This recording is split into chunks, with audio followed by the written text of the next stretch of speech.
Assalamualaikum warahmatullahi wabarakatuh.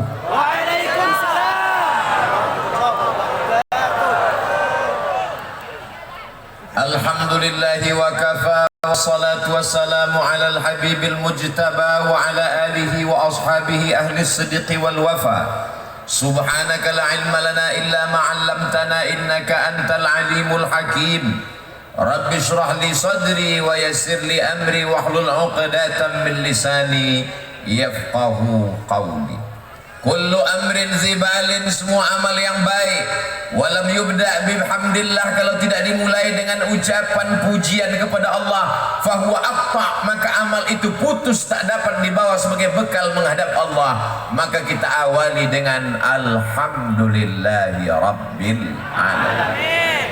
Semua majlis kalau tidak disebut selawat kepadanya, maka majlis itu menjadi antana jifah, majlis bangkai busuk berulat dan berbau.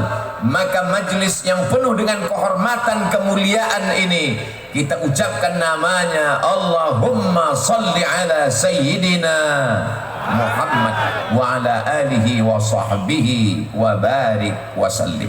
Laisa minna, tidak termasuk golongan kami, kata Rasulullah sallallahu alaihi wasallam. Man lam yarham saghirana, tidak sayang kepada anak-anak. Walam ya'rif syarafa kabirina, tidak hormat kepada orang tua, bukan umat Nabi Muhammad sallallahu alaihi wasallam. Yang sama-sama kita hormati, dimuliakan Allah Subhanahu wa taala. Yang mulia guru kita semua, Raden Kiai Haji Muhammad Rafi'i Baydawi, Khadimul Ma'had Al-Hamidi Banyuanyar. Guru kita Raden Kiai Haji Rafi'uddin Syamsul Arifin, Dewan Pengasuh Darul Ulum Banyuanyar.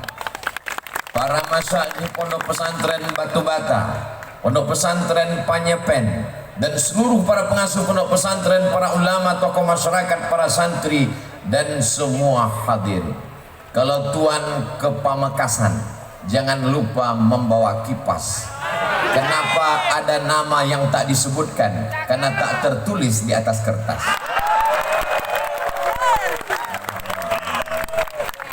Sahabat saya, guru kita Al-Mukarram Kiai Haji Dr. Ahmad Fauzi Tijani, pimpinan pondok pesantren Al-Amin Prenduan, yang menyertai saya selama beberapa hari ini sampai pulang hari Senin. Tapi yang pulang saya, beliau tidak ikut. Kemudian pula guru kita semua Al-Mukarram Syekh Kiai Ali Karrar hafizahullah. Semua yang tak disebutkan, muslimin muslimat, mukminin mukminat, hadirin hadirat yang belum kawin dan belum sunat, semuanya dimuliakan Allah Subhanahu wa taala. Abdul Somad datang ceramah tausiah ke Pondok Pesantren Banyuanyar. Salah. Abdul Somad datang ke Pesantren Banyuanyar ingin mengambil barokah. 227 tahun. Berapa kali ganti KTP? Bagaimana kemuliaan mereka. Suatu ketika Imam Ahmad bin Hanbal datang ke Masjid Nabawi, lalu tangannya mengusap mimbar Rasulullah sallallahu alaihi wasallam. Setelah dia usap mimbar Rasulullah, dia letakkan ke mulutnya, dia cium. Summa qabbalahu, dia cium tapak tangannya. Kenapa? Karena beliau ingin mendapatkan atharus salihin, bekas-bekas orang-orang soleh. Di sana ada bekas tapak kaki Rasulullah SAW. Setelah beliau meninggal, datang bekas tapak kaki Sayyidina Abu Bakar Siddiq. Setelah itu datang bekas tapak kaki Sayyidina Umar ibn al-Khattab. Setelah itu datang bekas tapak kaki Sayyidina Utsman ibn Affan. Setelah itu datang bekas tapak kaki Sayyidina Ali bin Abi Thalib. Setelah itu datang bekas tapak kaki Sayyidina Hasan ibni Ali radhiyallahu an. Setelah itu datang bekas tapak kaki siapa saja orang-orang soleh. Padahal ketika itu Imam Ahmad bin Hanbal meninggal tahun 241. Hari ini Abdul Somad datang setelah pesantren Banyu Anyar berdiri 275 tahun. Walaupun kita tidak bertemu dengan mereka di dunia, insya Allah kita akan bersama di surga Jannatul Firdaus. Berani sekali Ustaz Somad tausiah di depan para alim ulama. Tadi waktu Ustaz duduk baca apa? Kirim Al-Fatihah. Untuk Maulana Kiai Isbat Al-Fatihah. Untuk Maulana Kiai Abdul Hamid sudah kirim Al-Fatihah. Untuk Kiai Baydawi sudah kirim Al-Fatihah. Supaya apa? Supaya melimpahlah madad dan barokahnya untuk kita semua, insya Allah. Ada seorang ulama ahli hadis yang memiliki majlis di Masjidil Haram, namanya Sayyid Alawi bin Abbas Al-Hasani. Kenapa disebut Al-Hasani? Karena dia keturunan Sayyidina Al-Hasan, anak Sayyidatina Fatimah, anak Sayyidina wa Maulana wa Syafi'ina wa Dhukhrina wa Qurrati A'yunina Muhammad sallallahu alaihi wasallam. Sayyid Abbas sedang mengajar, lalu kemudian dia lihat ada orang tua yang sedang tawaf. Lalu dia bertanya kepada salah seorang muridnya, dia tanya kepada Kiai Baydawi, itu siapa? Orang tua itu adalah Sayyidil Walid, ayah saya. Ini orang salah satu daripada wali-wali Allah subhanahu wa ta'ala.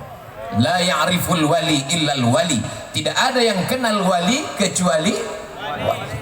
Jadi kalau ada yang mengatakan Abdul Somad itu wali, berarti dia wali murid atau wali kelas. Jadi sudah jelas kalau ada yang mengatakan Abdul Somad berani petantang petenteng ceramah di depan alim ulama, dia hanya ingin mengambil barokah kemuliaan. Tapi Ustadz membelakangi mereka. Kok berani Ustadz? Coba putar lagi videonya, mundur ke belakang. Sebelum maju tadi kan berbisik dulu ke Kiai. Kiai ke depan, kata Kiai silakan. Tapi Kiai yang lain, saya sudah angkat tangan 10 jari, 11 dengan kepala. Saat mereka semuanya mengangguk, berarti let's go. Al-adab fauqal ilmi. Ada yang lebih tinggi daripada ilmu, yaitu adab. Kalau ada orang mengatakan saya berilmu, saya banyak hafal ayat, saya banyak hafal hadis, kamu kalah dengan dia yang tak pernah salah. Siapa dia? www.google.com. Saya paling cerdas, semua kelipatan, kali-kali, bagi-bagi, tambah-tambah, saya hafal. Maka sesungguhnya kalkulator jauh lebih cerdas. Kalau ada orang mengatakan amalnya banyak, 1000 tahun beramal, naik langit pertama. 1000 tahun beramal, naik langit kedua. 1000 tahun beramal, naik langit ketiga. 1000 tahun beramal, naik langit keempat, kelima, keenam, ketujuh, sampai akhirnya dia sejajar dengan para malaikat. Ketika itu apa kata Allah? Wa idh qulna lil malaikati isjudu li Adam. Wahai seluruh malaikat, bersujudlah kamu kepada Adam. Fasajadu, semuanya bersujud illa Iblis. Saat itu bangkit egonya. Yang diperintahkan bersujud malaikat, sedangkan Iblis bukan malaikat. Lalu dia siapa? Buka surat Al-Kahfi. Kana minal jinni. Dia berasal dari kalangan jin. Fafasaqa'an amri rabbih, dia melawan perintah Allah subhanahu wa ta'ala. Yang diperintahkan bersujud malaikat. Kenapa bisa ada satu yang aneh, yang asing, yang bukan malaikat? Karena prestasi ibadahnya luar biasa sehingga dia sejajar dengan malaikat, tapi dia bukan malaikat. Jadi kalau ada orang bangga dengan ibadahnya tapi kurang adab dan taatnya, berarti dia bukan kata saya. Masya Allah, tabarakallah. Mudah-mudahan kita dijauhkan dari sifat iblis. La yadkhulul jannah, tak masuk surga. Man kana fi qalbihi, siapa yang dalam hatinya mithqala habbatin min khardalin min kibrin, ada sombong sebesar biji sawi. Sebetulnya yang Ustaz bicarakan ini siapa? Saya. Di atas pentas, di atas karpet hijau, ada lagi karpet abu-abu lengkap dengan bunga-bunganya, dikawal dengan pasukan khusus anti santet. Maka kalau kita tidak rendahkan diri kita di hadapan Allah, kita akan merasa lebih tinggi, lebih hebat, lebih mulia. Apalagi protokol menyebutkan semuanya, al-mukarram, profesor, doktor, syekh, hampir masuk tawon ke hidung saking besarnya lubang, mengembang. Tinggal satu titel yang belum, almarhum. Pada saatnya semua akan tinggal, yang kekal abadi hanyalah harimau mati meninggalkan belang, gajah mati meninggalkan gading, manusia mati meninggalkan hutang. Manusia akan mati meninggalkan nama, apakah nama baik atau nama buruk. Kamu pernah ketemu Ustaz Somad? Pernah. Di mana kamu melihat dia? Di TikTok. Sombong sekali gayanya. Itu videonya dipotong, Beb. Kamu pernah ketemu Ustaz Somad? Pernah. Di mana kamu lihat? Di Instagram. Tapi cuma 1 menit, ngomongnya kasar. Itu orang nggak punya paket 2 giga. Kalau dia orang dari pesantren Banyu-Anyar, dia akan tonton dari awal sampai akhir. Judul videonya, mencari barokah di pesantren 227 tahun. Di mana bisa kami lihat, Pak Ustadz? Channel Ustadz Abdul Somad Official. Subscribe, like, share, and comment. Saya paling takut ceramah kalau di hadapan kiai. Ini rasanya sekarang nih seperti peserta dacil, dai cilik menjelang malam Lailatul Qadar. Jadi nanti kalau ada, kenapa Ustaz selama tausiah itu ngelihatnya ke depan, ke kanan, ke kiri, nggak ada ngelihat ke belakang? Tahun bahannya hilang. Tema yang diberikan adalah bagaimana membumikan kitab kuning. Kitab kuning itu apa, Pak Ustadz? Ya kitab yang warnanya kuning. Akhirnya ini anak pergi ke Mesir. Sampai di Mesir pergi ke toko-toko buku di dekat Masjid Al-Azhar, di dekat Masjid Kepala Sayyidina Al-Husain. Sampai di sana dia lihat ternyata kitabnya putih semua. Ternyata dicetak di Darul Fikri Beirut, kertasnya berwarna putih.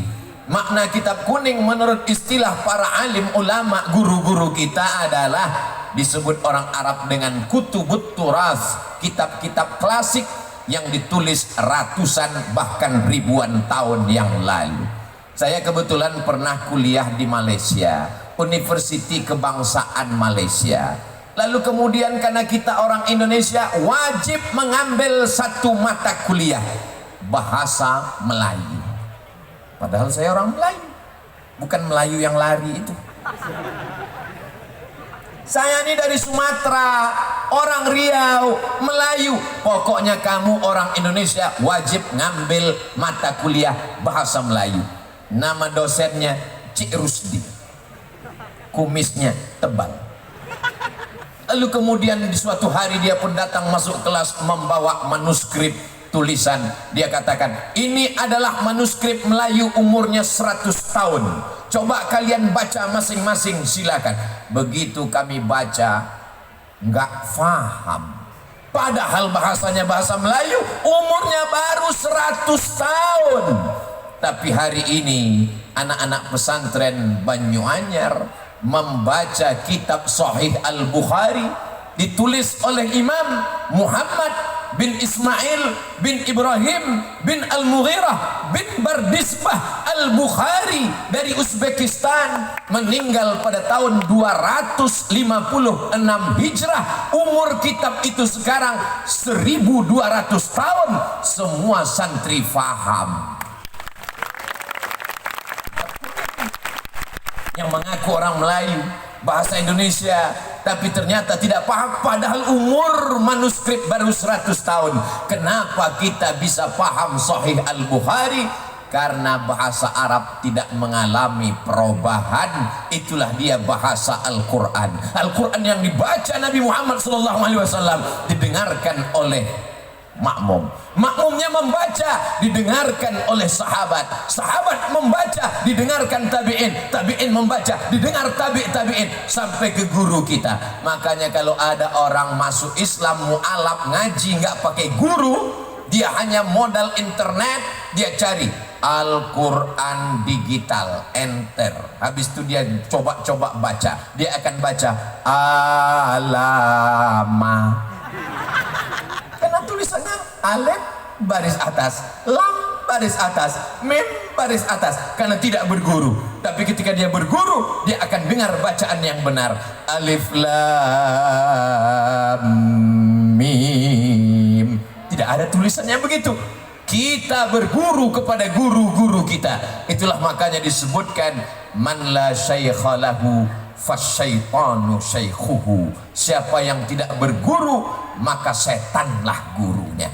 Alhamdulillah semua santri-santri dari sejak berdiri 227 tahun yang lalu, ternyata pecahan dari murid, dari santri yang mendirikan pondok-pondok pesantren, lebih dari 400 pondok pesantren, insya Allah akan terus bertambah mengalir sebagai amal jariah sampai hari kiamat insya Allah. Kita tidak perlu ngaji pada kiai, kita tidak perlu ngaji sama ulama. Cukup kembali kepada Al-Quran dan baca hadis Nabi. Berpeganglah kepada dua saja, Quran dan hadis. Oh gitu, iya. Lalu kamu belajar baca Quran sama siapa?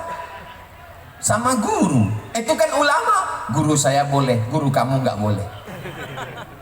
Kebetulan kami di Sumatera, cara belajar baca Qurannya, alif di TA, alif di bawah I, alif depan U, A, I, U.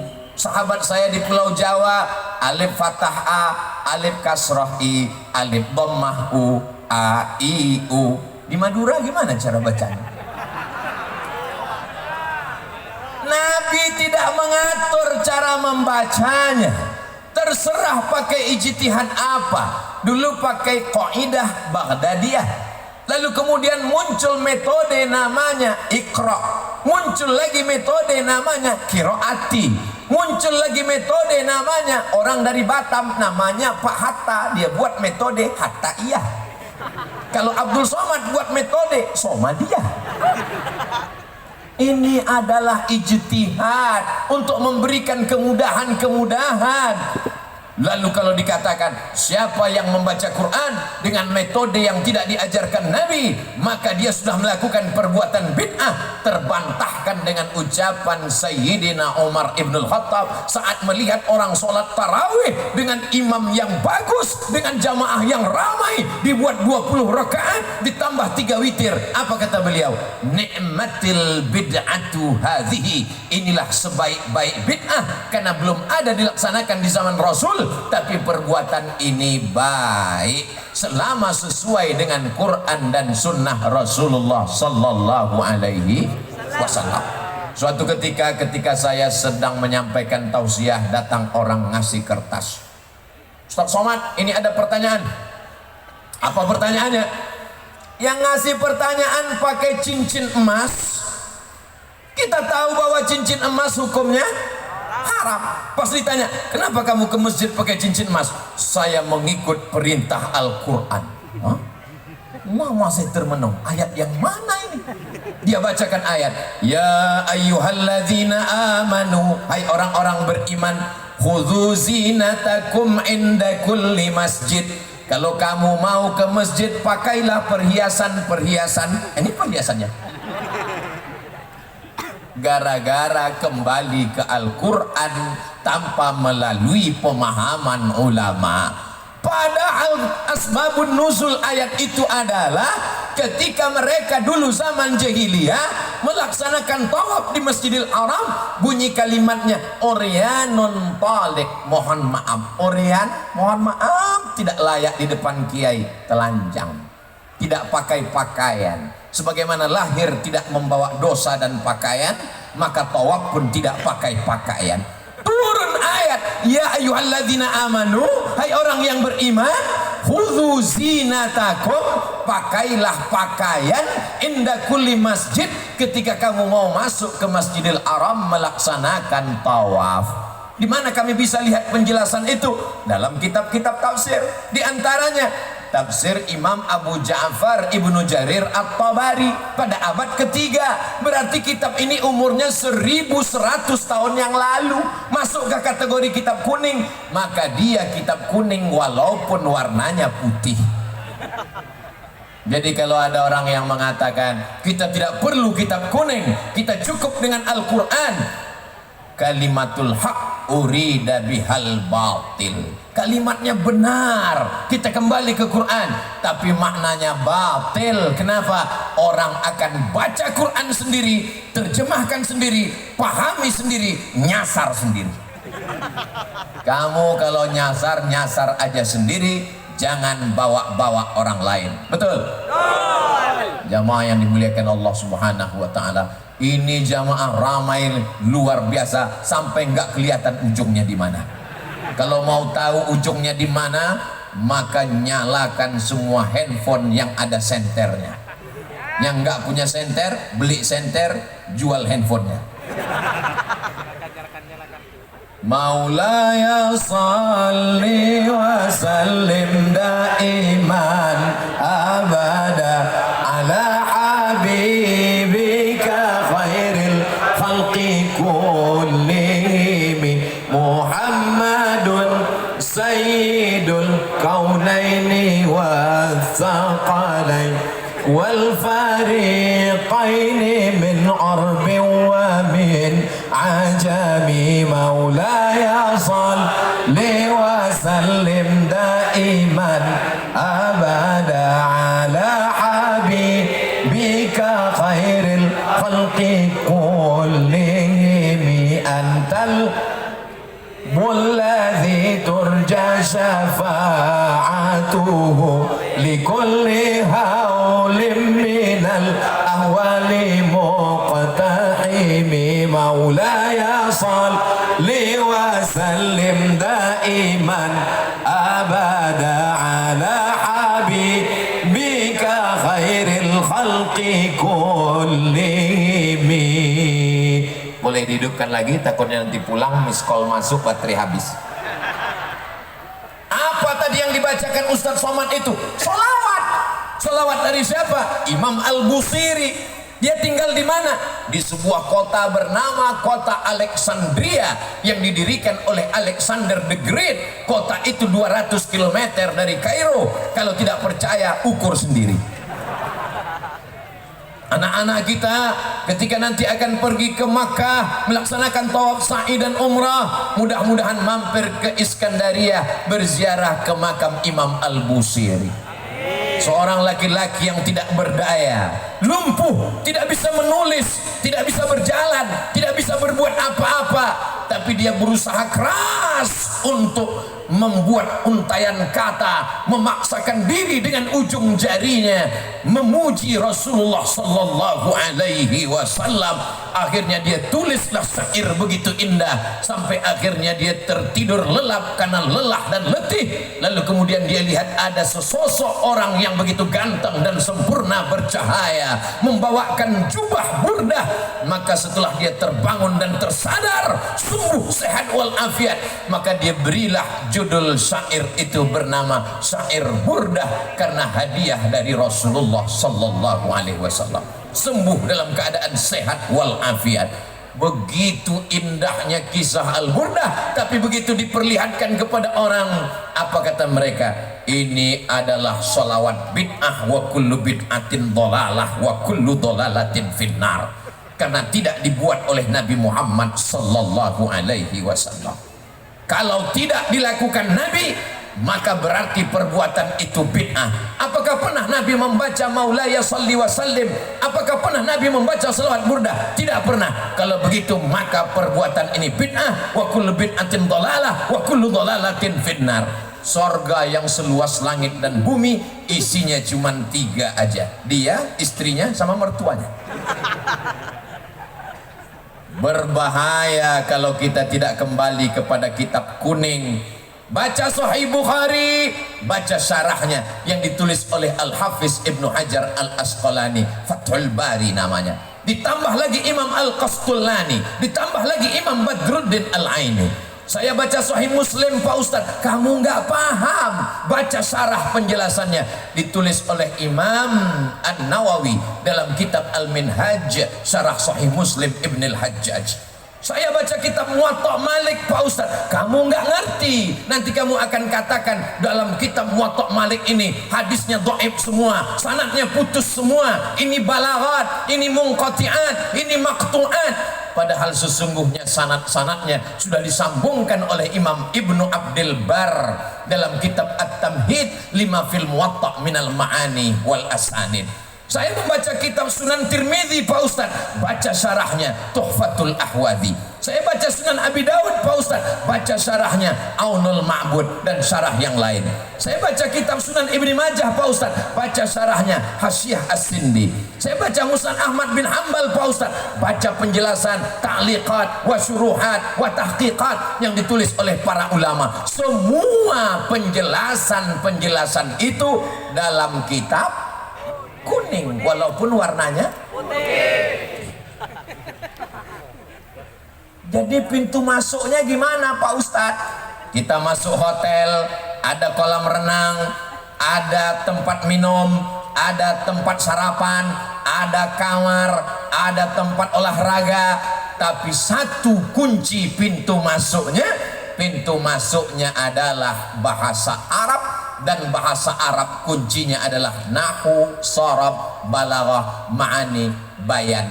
Insya Allah itulah yang dipelajari selama 227 tahun, selamat dari perpecahan insya Allah. Jadi kalau umat ini mau selamat, tidak ada jalan lain. Selamat dari tabdi' membid'ahkan, selamat dari tafsik memfasikkan, selamat dari takfir mengkafirkan. Dia akan kembali kepada sunnah, dan sunnah itu adalah Quran, hadis. Tapi dia lupa satu lagi, al ulama warasatul anbiya. Kita kembali ke hadis. Hadis itu apa? Ma udhifa ila Nabi sallallahu alaihi wasallam min qaulin aw fi'lin aw taqririn aw sifati khalqiyatin wa khuluqiyatin min ba'di bi'tsatihi ila wafatihi sallallahu alaihi wasallam. Ucapan, perbuatan, ketetapan, sifat fisik, sifat bawaan sejak dia lahir, diangkat menjadi rasul sampai meninggal menghadap Allah Subhanahu wa taala. Kamu ketemu dengan Nabi? Enggak. Lalu dari mana kamu tahu sunnah? Dari Sahih Bukhari. Sahih Bukhari itu orang? Iya. Ulama? Iya. Kenapa kita ikut ulama? Tapi katanya langsung ke Quran dan sunnah? Oh iya ya. Imam Bukhari apa ketemu dengan Nabi? Tidak. Imam Bukhari meninggal tahun 256. Nabi meninggal tahun 11. Dari 256 ke 11 banyak. Jadi kalau begitu Imam Bukhari dapat hadis itu dari mana? Dari gurunya. Namanya siapa? Abdullah bin Maslamah. Abdullah bin Maslamah dapat dari siapa? Dari Imam Malik bin Anas. Malik bin Anas dapat dari siapa? Dari Abu Zinad. Abu Zinad dapat dari siapa? Dari Al-A'raj. Al-A'raj dapat dari siapa? Dari Abu Hurairah. Abu Hurairah dapat dari siapa? Dari Nabi. Bersambung sanadnya. Kalau putus di atas namanya mu'allaq. Kalau putus di bawah, di atas namanya mursal, hilang sahabat. Kalau hilang sanadnya dari penulis kitab ke atas namanya mu'allaq. Kalau putusnya berurut-urutan namanya mu'dal. Kalau putusnya tidak di atas, tidak di bawah, tidak di tengah namanya munqati. 2 SKS 16 tatap muka. Potong tatap muka pertama, potong mid semester, potong UAS, ujian akhir semester. Apakah mungkin belajar hadis tafsir dalam 16 tatap muka? Sementara mereka belajar Imam Malik. Apa kata Imam Malik? Aradtu kitabi hadza ala sab'ina min fuqaha'il Madinah. Aku bacakan kitabku ini kepada 70 ahli fikih kota Madinah. Kulluhum wata'uni fasammaituhu muwatta'a. Semuanya setuju dengan isi kitab Muwatta, maka aku sebut kitab ini Muwatta. Kitab hadis tertua yang dicetak saat ini, meninggal tahun 179 Hijrah. Catatan-catatan penting dari Imam Malik ke guru-gurunya bersambung sampai ke Nabi sallallahu alaihi wasallam. Al-isnad minad din. Sanad adalah bagian dari agama. Fanzuru amman ta'khudhu dinakum. Perhatikan kamu ambil sanad ilmu kamu dari siapa. Orang sekarang kalau ditanya, kamu belajar dari siapa? Dari guru saya. Siapa guru kamu? Syekh YouTube. Nama lengkapnya siapa? Tabayatubu. YouTube. Belajar di YouTube nggak apa-apa kalau gurunya ada. Sebenarnya jamaah yang hadir hari ini, mereka cuma memastikan apakah Abdul Somad itu ada. Tadi di rumah Kiai ketemu dengan beberapa adik-adik, ketemu, ini Abdul Somad yang selalu kulihat di YouTube. Memangnya ada orang di YouTube itu nggak ada di alam nyata? Ada. Anak saya selalu ngelihat dia, saya selalu ngelihat dia. Pas saya datang ke kampungnya dia nggak ada. Siapa itu? Upin Ipin. Memangnya ada di YouTube itu yang suaranya ada, orangnya nggak ada? Ada. Suaranya ada, tapi orangnya nggak ada. Siapa itu? Ya itu kalau kita tanya, Anda sedang berada di Jalan Sudirman, jangan belok kiri, terus aja. Itu suaranya ada, orangnya nggak ada. Itu mesin. Kalau dijamin orangnya ada, kita dengar kajiannya. Kalau nggak paham kita tanya ke guru, kita bisa komplain. Maka ini adalah perbuatan kemajuan teknologi membuat kita menjadi mudah untuk belajar. Bukankah dulu Al-Quran tidak ditulis di atas kertas? Al-Quran ditulis di pelepah korma, di tulang onta, di batu yang ceper. Masya Allah, langsung kertas datang. Syukran Kiai. Kertas barang mewah dari Tiongkok. Mereka membuat bubur yang terbuat dari bambu. Karena negeri itu disebut dengan negeri tirai bambu. Bambunya habis dimakan oleh panda. Lalu kemudian bambu dibubur. Setelah bubur bambu dijemur, jadilah kertas. Lalu kemudian kita pun sekarang menemukan ada yang disebut dengan pulp and paper. Pulp, bubur kertas. Paper, bubur yang sudah dibuat menjadi kertas. Kertasnya kenapa warnanya kuning? Karena terbuat dari ubi yang murah. Kertas yang mahal, yang punya uang adalah orang Eropa dan Amerika. Ini termasuk kertas yang mahal. Kenapa? Karena lintar, tintanya tidak luntur. Apa yang terjadi ketika kertas tidak ada? Mereka menulis Quran di pelepah korma, di tulang onta. Lalu kemudian kapan Al-Quran baru ditulis di atas kertas? Ketika 70 penghafal Quran meninggal dunia memerangi seorang nabi palsu bernama Musailamah Al-Kadzab. Nama kampungnya Yamamah, nama orangnya Musailamah, nama kampungnya Yamamah. Karena mikrofonnya kurang jelas, jamaah pulang ke rumah cerita nama nabi palsunya Yamamah, nama kampungnya Musailamah. Yang cerita serius, yang dengar ngangguk. Lalu kemudian apa yang terjadi? Ketika itu Sayyidina Umar ibn al-Khattab mengatakan, wahai khalifata Rasulillah, ini 70 penghafal Quran sudah meninggal dunia. Aku khawatir kalau penghafal Quran ini meninggal, Quran akan hilang. Kalau begitu kita mesti membukukan Al-Quran. Apa kata Abu Bakar Siddiq? Aku takut membukukan Al-Quran karena Nabi tidak pernah melakukannya, Nabi tidak pernah memerintahkannya. Sampai Allah melembutkan hati Abu Bakar Siddiq, akhirnya dia setuju karena khawatir Quran akan hilang. Maka disusunlah tim penulisan Al-Quran yang diketuai oleh Sayyidina Zaid bin Thabit sebagai sekretaris, Ubay bin Ka'ab salah seorang imam pada masa sholat tarawih yang dibuat oleh Umar ibn al-Khattab. Anak-anak muda yang gagah perkasa. Siapa Zaid bin Thabit? Zaid bin Thabit adalah penterjemah Rasulullah yang berkata, ta'allamtuha wa hadaqtuha. Saya mempelajari bahasa Yahudi selama nisfa syahrin, setengah bulan. Zaid bin Thabit cerdas. Ketika Nabi hidup dia penterjemah, umurnya lebih kurang 15 tahun.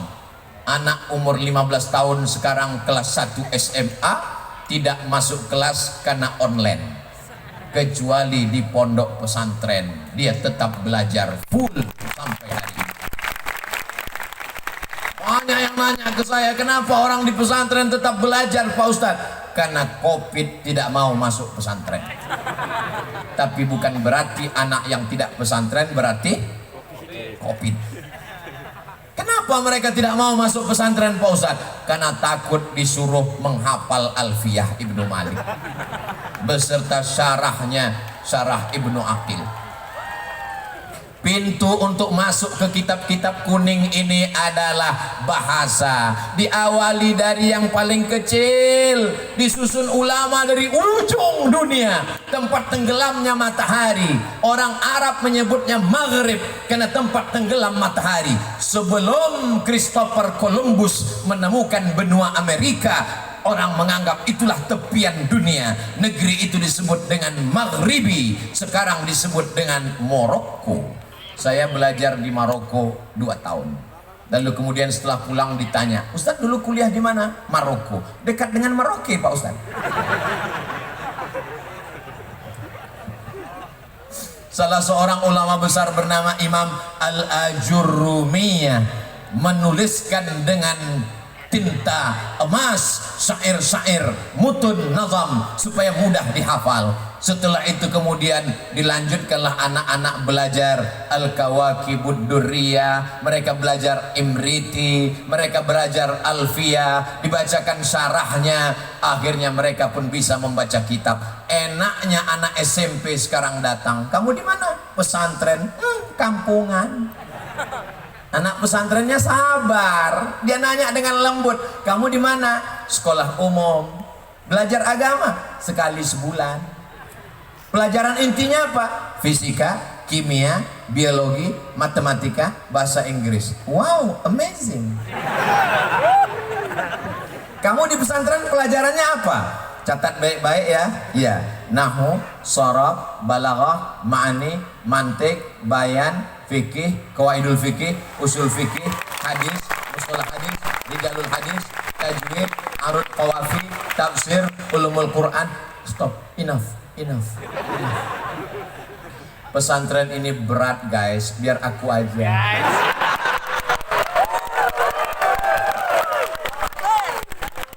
Banyak orang salah sangka, anaknya nggak lulus SMP negeri, nggak lulus SMP plus, nggak lulus SMP swasta karena mahal. Ya udahlah, masuk pesantren aja. Belum masuk pesantren aja udah error. Ditambah pelajaran yang begitu banyak, cari anakmu yang paling jenius, cari anakmu yang paling pintar, cari anakmu yang paling tajam otaknya, masukkan dia ke pesantren, tamat pesantren, dia akan menjadi Imam Al-Bukhari, dia akan menjadi Imam Asy-Syafi'i, dia akan menjadi Imam Al-Asy'ari, dia akan menjadi Imam As-Suyuti. Apa kata Imam Jalaluddin Abdurrahman As-Suyuti? Hafiztu mi'atai alfa hadis, aku hafal 200.000 hadis. Law wajadtu aksara min dzalika la hafiztuha, kalau aku dapat lebih dari itu aku akan hafal juga. Ini banyak orang sekarang begitu enaknya ngomong, Imam Syafi'i manusia, saya manusia. Imam Syafi'i makan, saya makan. Imam Syafi'i nikah, saya lebih banyak. Imam Syafi'i itu tidur, saya juga tidur. Kalau Imam Syafi'i boleh baca Quran mengeluarkan hukum, saya juga bisa baca Quran dan mengeluarkan hukum. Orang yang begini jangan dimarahi, cuman tanya aja lembut-lembut sambil berbisik, udah ngopi belum?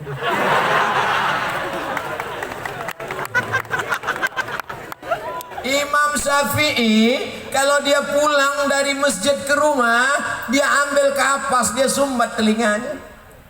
Sampai ke rumah orang nanya, kenapa disumbat? Karena kalau aku buka, semua yang aku dengar dari rumah sampai ke masjid, aku hafal.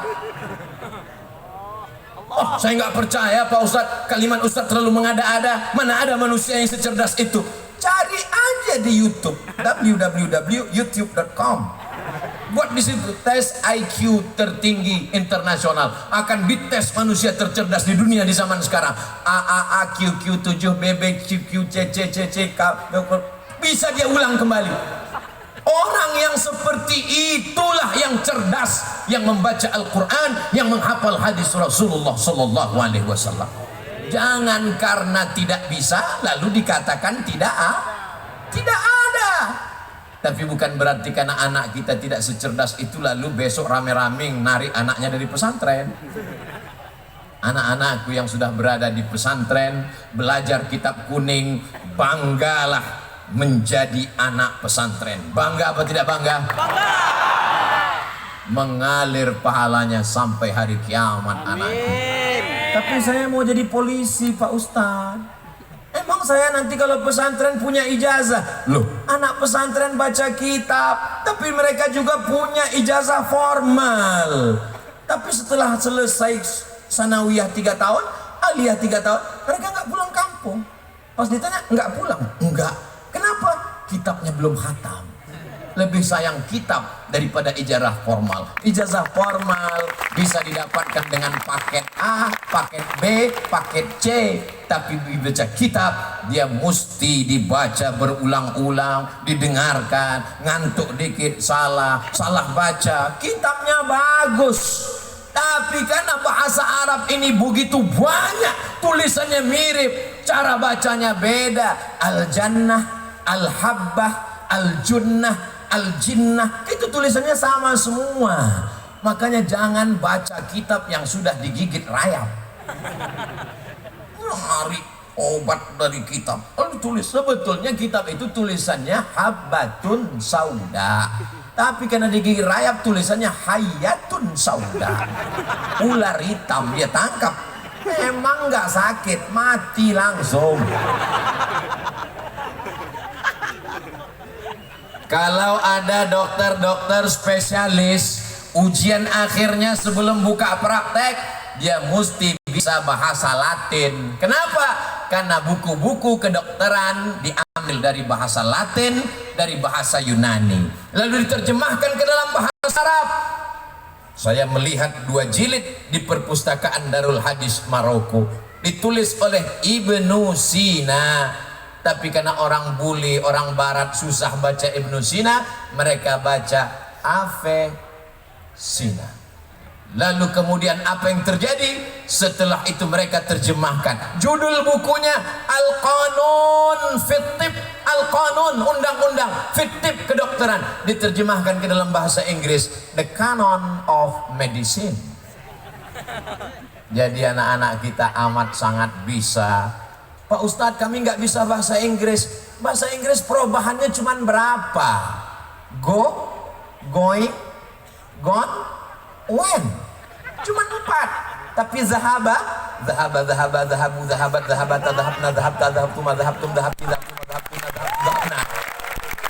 itu baru fi'il madhi, belum fi'il mudhari'nya, belum lagi amarnya, belum lagi nahinya, belum lagi masdarnya, belum lagi isim fa'ilnya, belum lagi isim maf'ulnya. Jadi kalau ada orang mengeluh bahasa Inggris ini berat ya, karena kamu belum bahasa Arab, guys. Sekarang orang kalau belajar bahasa Arab dia katakan, oh bahasa Arab ketinggalan zaman. Apa tuh bahasa Arab? Bahasa Inggris hebat. Sekarang dipakai dunia global internasional. Kenapa dunia internasional pakai bahasa Inggris? Bukan karena bahasa Inggris hebat, karena negara di dunia paling banyak dijajah oleh Inggris. Mudah-mudahan ceramah ini nggak diterjemahkan ke bahasa Inggris. Kalau diterjemahkan sampai ke kedutaan Inggris, nggak masuk saya ke Inggris.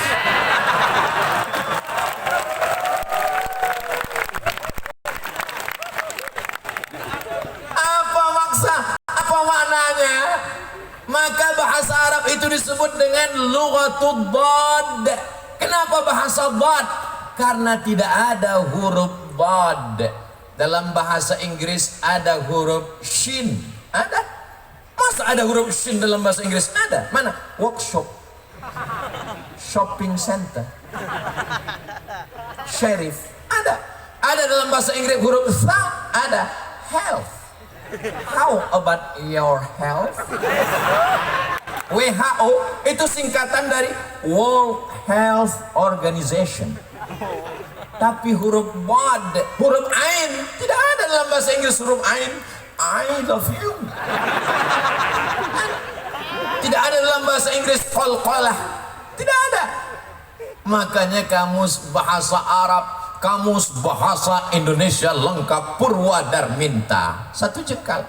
Tapi kamus Ibnu Manzur Lisanul Arab, kamus bahasa Arab, dulu ketika di pondok baru pakai kamus Munjid fil lughati wal a'lam, bangganya luar biasa. Dibawa ke masjid, sampai di masjid rupanya untuk bantal. Begitu melihat perpustakaan besar, Tajul Arus, Al-Muhit, Lisanul Arab, Al-Qamus, ternyata kamus-kamus ini luar biasa. Untuk onta saja berapa? An-Naqah, Al-Ibil, begitu banyak kata-katanya. Al-Jamal, mohon maaf Pak Jamal, diantar sini. Tapi nama suami saya Jamal, itu pakai alif, Al-Jamal. Dalam bahasa Inggris mau panjang mau pendek nggak ada beda. What are you doing? Nggak ada beda. Tapi dalam bahasa Arab berbeda panjangnya, berbeda intonasinya, berbeda maknanya. Suatu ketika saya pulang dari airport naik taksi. Lalu kemudian kawan saya nanya ke super taksi, ya sawa, enta arif tarik? La, ana la arif. Gara-gara alifnya dia pasang tarik, padahal yang betul mestinya dia tanya, enta arif tarik? Kamu tahu jalan enggak? Gara-gara alifnya dia pasang di tengah, akhirnya supir bilang, enta arif tarik? La, ana mus arif tarik. Tarik nama orang. Beda panjang pendek. Aina tadhhabu ya akhi? Ilal matar. Mata hujan. Mestinya pakai alif. Ilal matar. Tapi tidak selamanya juga mesti ketat seperti baca tajwid. Kalau tanwin ketemu dengan waw mesti idgham, dimasukkan ke dalam. Akhirnya dia baca. Begitu kita datang ke rumah dia, ahlau wa sahlan. Itu hanya dalam bahasa. Kebetulan saya punya teman, saya punya kawan. Dulu waktu latihan bahasa Arab mau ke Mesir dia baca ahlau wa sahlan. Sekarang sudah doktor. Nama nggak boleh disebut, menjaga kode etik jurnalistik. Setiap saya ketemu sama dia, doktor jurusan bahasa Arab. Kalau ketemu sama dia, ahlau wa sahlan. Saudara yang dimuliakan Allah Subhanahu wa taala.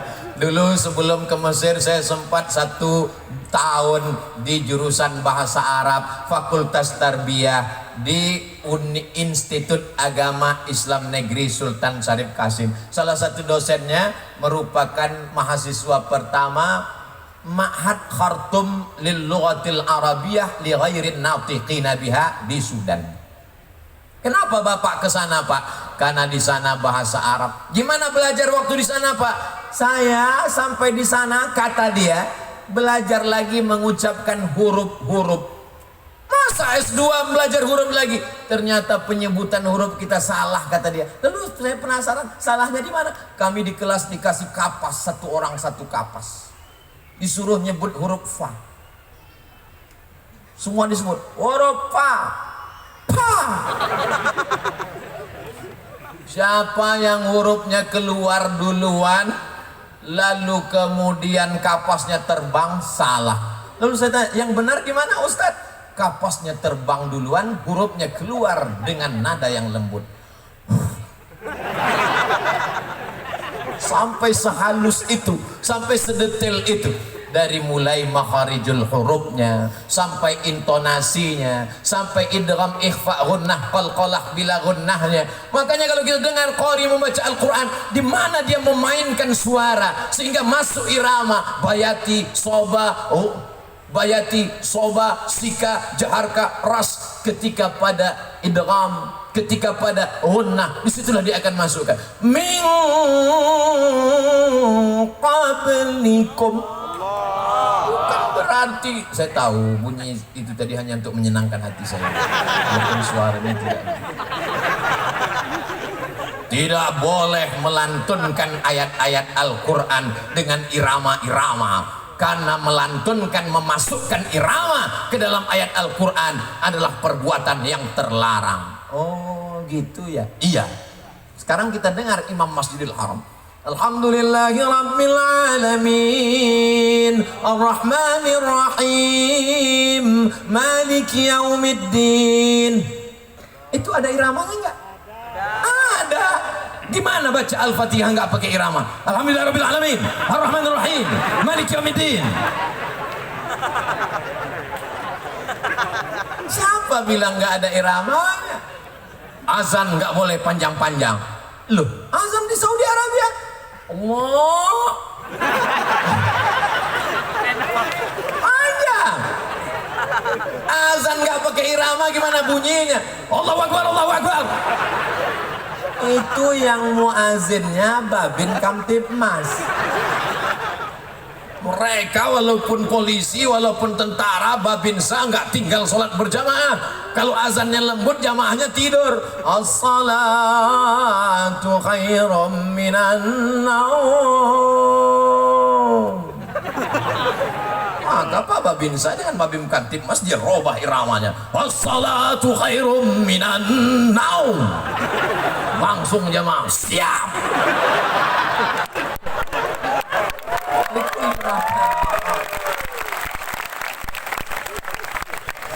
Anak pesantren dengan ijazahnya dia bisa jadi dokter spesialis, apalagi kalau dia hafal Quran dia bisa dapat beasiswa. Sekarang ada namanya Bintara Santri Angkatan Darat, dia bisa jadi jenderal. Bintang 7 jangan sakit kepala, cukup bintang 4 saja. Ketika dia punya kekuasaan dia akan menolong agama Allah, tapi basicnya mestilah pesantren. Saya diceritakan oleh sahabat saya, dulu kiai-kiai itu menjadi pasukan Hizbullah, menjadi pasukan pengusir tentara Jepang dan Belanda. Teriakan mereka adalah teriakan Allahu Akbar. Santri-santri dulu orang mengatakan hari kita mengusir Belanda adalah tanggal 10 November. Betul, tidak salah. Tapi kenapa orang bersemangat, berjihad, tak takut mati 10 November? Karena sebelumnya ada resolusi jihad tanggal 22 Oktober. Dari 22 Oktober ke 10 November, pada saat itu ada perjuangan luar biasa. Ulama lah yang mengajarkan bahwa kalau kau mati, kau akan mati syahid. Sehingga mereka berjuang li'i'la'i kalimatillah. Allahu Akbar. Maka Belanda lari pontang-panting, Jepang lari pontang-panting, tinggal sendalnya. Itulah disebut dengan sendal Jepang. Dan pesantren Banyuanyar, betul, menjadi bukti sejarah salah satu rudal Belanda mendarat kemari. Dan mukjizat karomah, kalau mukjizat untuk Nabi, karomah untuk wali Allah, tidak meledak. Tidak meledak. Lalu apa yang terjadi? Lalu dibongkar, dibuang misiunya, dibuang kabel-kabelnya. Sekarang untuk jadi teng teng teng teng teng teng. Jamaah yang dimuliakan Allah Subhanahu wa taala, karamah yang diberikan Allah kepada para wali-wali Allah untuk apa? Menunjukkan bahwa dia ada. La yazalu 'abdi yataqarrabu ilayya bin nawafil. Kalau hambaku itu mendekatkan diri kepadaku dengan ibadah sunnah, hatta uhibbah, hadis sahih Muslim, sampai aku cinta kepadanya. Fa idza ahbabtuhu, kalau aku sudah cinta kepadanya, fa akunu ainahu yubsiru biha, aku akan menjadi matanya, dengan matanya dia akan memandang. Bukan berarti dia menyatu dengan Allah, tapi kemudian pandangannya adalah pandangan Allah Subhanahu wa taala. Tidak ada yang sulit bagi Allah. Innama amruhu idza arada syai'an ayyaqula lahu kun fayakun. Apa maknanya? Anak kita yang di pesantren baca kitab bahasa Arab, ijazah dapat, selesai, fikihnya mantap, ngerti Quran, ngerti hadis, bisa lulus apapun. Yang paling diinginkan adalah barokah guru, barokah habaib, barokah kiai. Banyak orang berilmu tapi tidak ada barokahnya. Rezeki juga begitu, duitnya banyak tapi nggak ada barokahnya. Duit apa namanya? Duit hantu dimakan setan. Mudah-mudahan dengan majelis ilmu hidup kita jadi barokah. Anak-anak kita barokah menjadi soleh dan solihah. Istrinya barokah menjadi penyejuk mata, penenang jiwa. Saya Pak Ustadz kalau ngelihat istri itu senang sekali. Tapi kamu belum nikah, lihat istri orang Pak Ustadz. Mohon maaf ya, saya keceplosan. Masya Allah, tabarakallah. Allahumma salli ala sayyidina Muhammad wa ashghili zalimin bizalimin wa akhrijna min bainihim salimin wa ala alihi wa sahbihi ajma'in sallallahu rabbuna ala nuril mubin Ahmad al-Mustafa sayyidil mursalin wa ala alihi wa sahbihi ajma'in wa ala alihi wa sahbihi ajma'in. Mudah-mudahan dengan berselawat dosa-dosa kita diampunkan Allah, dinaikkan derajat kita di hadapan Allah, didapatkan kemuliaan, kebaikan-kebaikan, beramal soleh sesuai dengan janji Rasulullah SAW. Man shalla alayya salatan, siapa yang berselawat kepadaku satu kali, sallallahu alaihi biha asyra, Allah balas 10 kebaikan, wa huttan anhu asyra sayyiat, dihapuskan 10 kesalahan, wa rufi'at lahu asyra darajat, dinaikkan 10 derajat tingkatan kemuliaan. Ternyata sekarang sudah jam 9. Tadi saya mulai tausiah jam 8. Begitu saya cerita, nyampaikan ini, ngomong, lihat jam, udah jam 9. Ternyata ngomong di depan orang yang hatinya khusyuk itu nggak terasa 1 jam. Ustaz Somad nih basa-basi aja ngomong pelipur lara. Enggak, dari tadi sampai sekarang saya belum ada ngelihat jam. Wallahi tallahi billahi, saya ceramah terus baru lihat jam, sudah 1 jam. Sampai saya ragu, jangan-jangan jam ini mati. Ternyata kalau kita ngomong, orang hatinya terbuka, kita menyampaikan juga cair, tak terasa. Saya pernah tausiah, rasanya lama sekali menjelang buka puasa.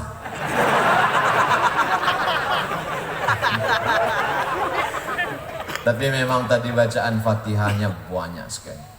Untuk Kiai Isbat Al-Fatihah, untuk Kiai Abdul Hamid Al-Fatihah, untuk Kiai Baydawi Al-Fatihah, untuk Mbah Khalil Bangkalan Al-Fatihah, untuk para habaib, para ulama Al-Fatihah. Kenapa? Tidak ada tempat kita bersandar kecuali kepada Allah. Loh, Ustaz katanya kepada Allah, kenapa mesti kepada tadi hamba Allah itu?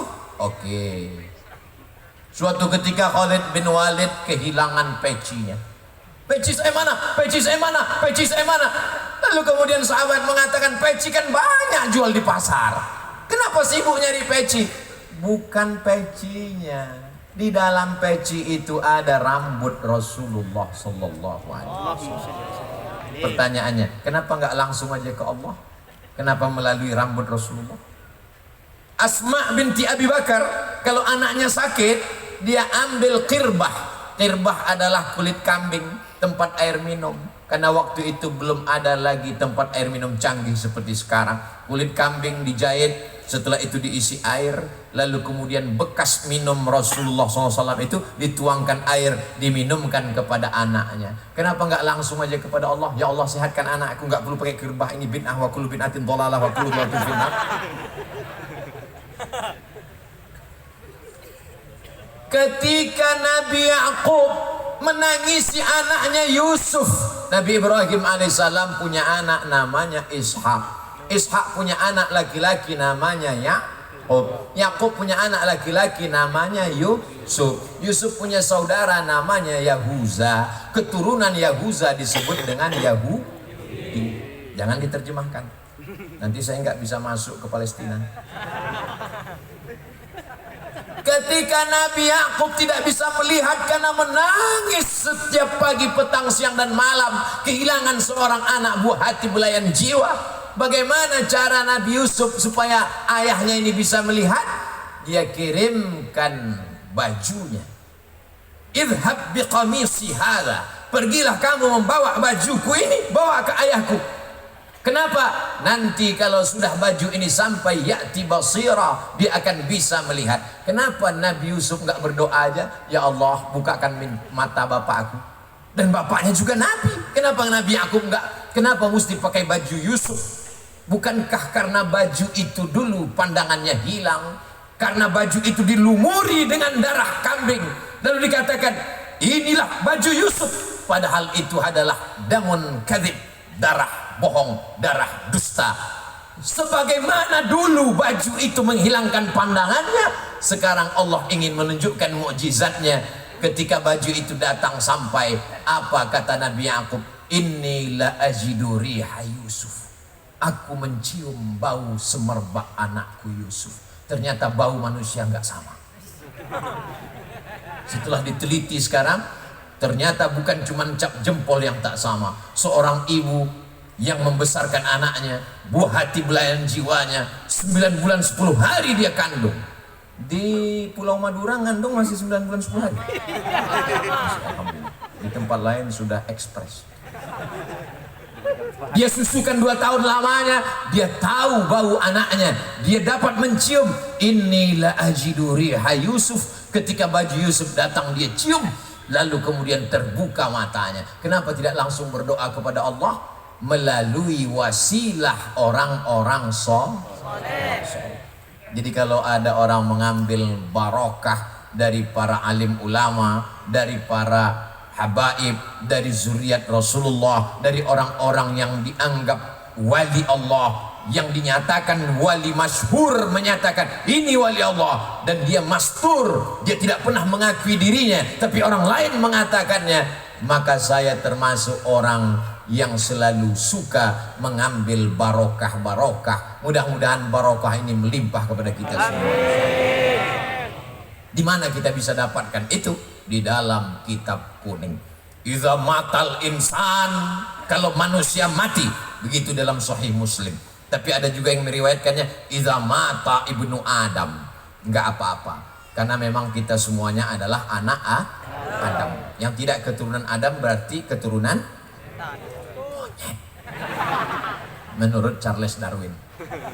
Idza matal insan, kalau manusia mati, inqata'a, putus.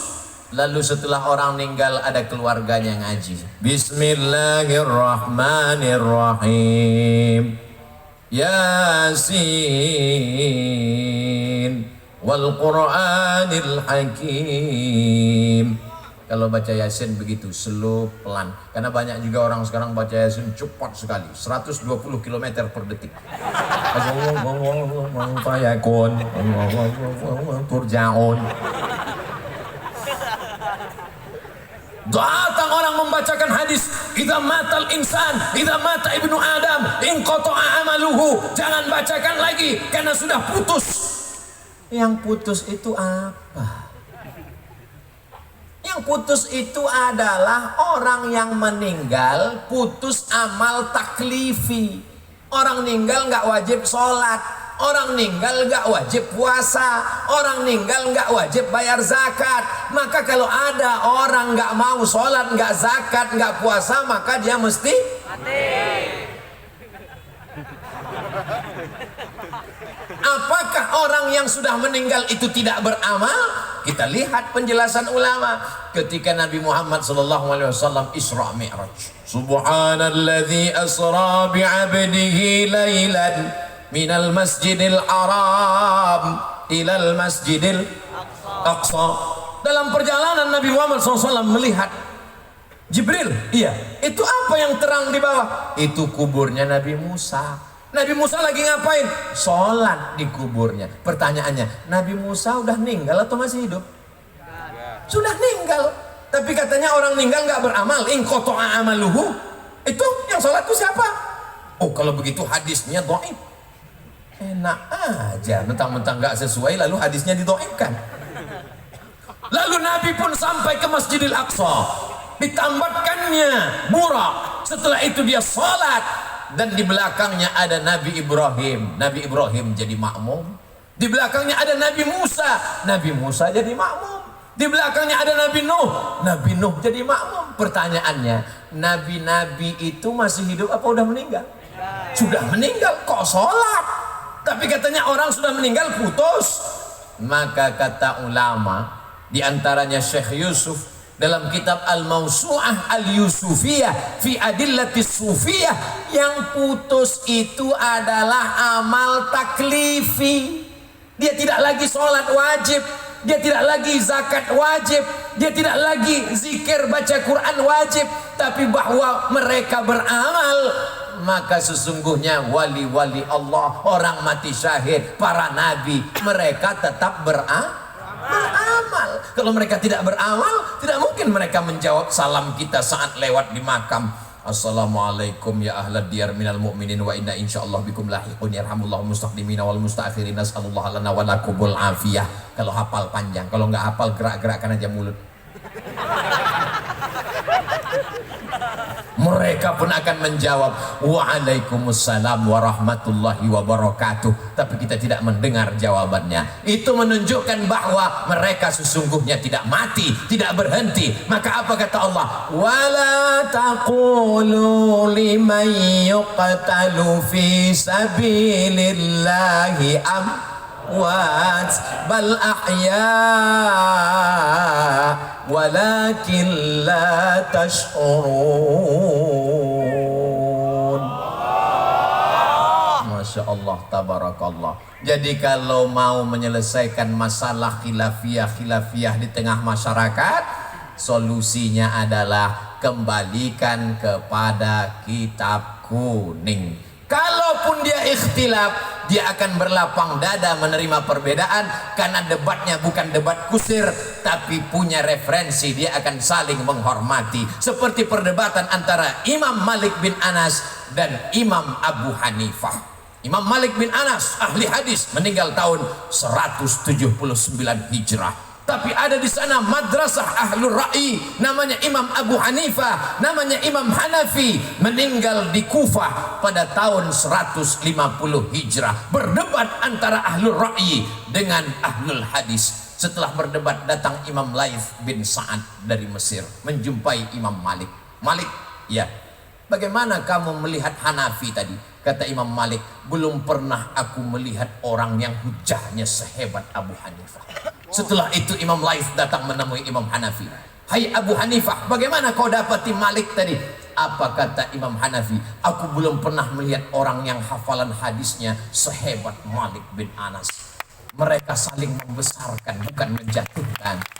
Mereka saling mengagumi.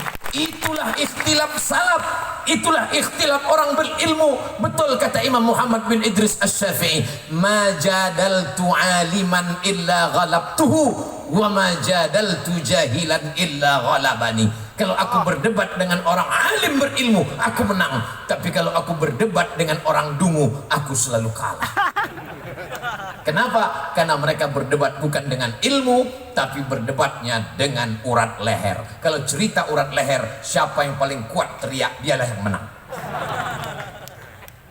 Adik-adik yang sudah di pesantren, jangan merasa dibuang orang tua.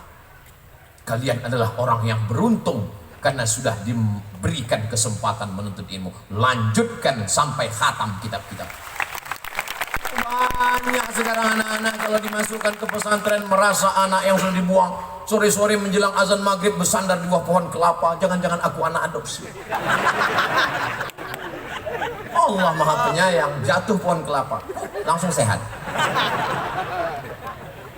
Bayangkan kalau orang tuamu tidak sayang, tidak kenal ulama, tidak ngerti barokah, dibelikannya engkau rumah, kamarnya mewah, dibelikan mobil, dibelikan gadget, dibelikan handphone, dibelikan macam-macam alat hiburan. Itu bukan sayang, itu menjerumuskan anak ke dalam neraka jahanam.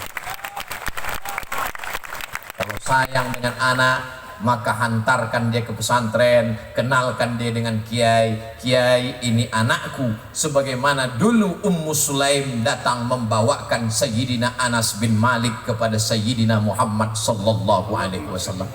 Ya Rasulullah, mereka kaya memberikan tanahnya, mereka kaya memberikan sumurnya, mereka kaya memberikan dinar, dirham, emas, peraknya. Aku wanita biasa, yang kuserahkan adalah anakku. Lalu anak itu pun didoakan Nabi. Apa kata Nabi sallallahu alaihi wasallam? Allahumma aksir amwalahu wa auladahu waj'alhu min ahlil jannah. Banyakkan hartanya, banyakkan anaknya, jadikan dia penghuni surga. Akhirnya apa yang terjadi? Ketika Sayyidina Anas bin Malik meninggal dunia, dihitung anak keturunannya hampir 100 orang. Tapi tidak ada disebut di situ Allahumma aktsir amwalahu wa auladahu wa azwajahu. Enggak perlu, karena itu udah automatically.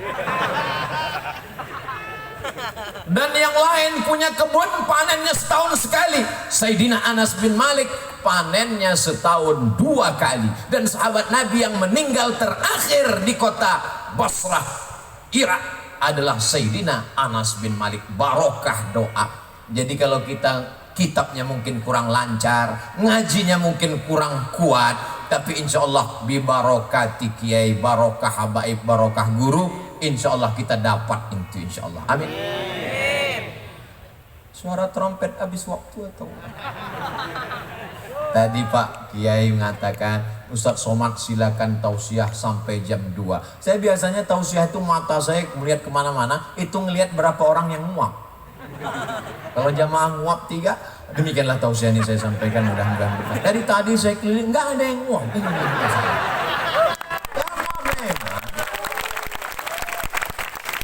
santri wali, santri, orang-orang yang biasa dengar pengajian, Pulau Madura, negeri yang religius, ditambah lagi barokah para habaib, para kiai, para guru kita. Ini mereka semangat. Yang jadi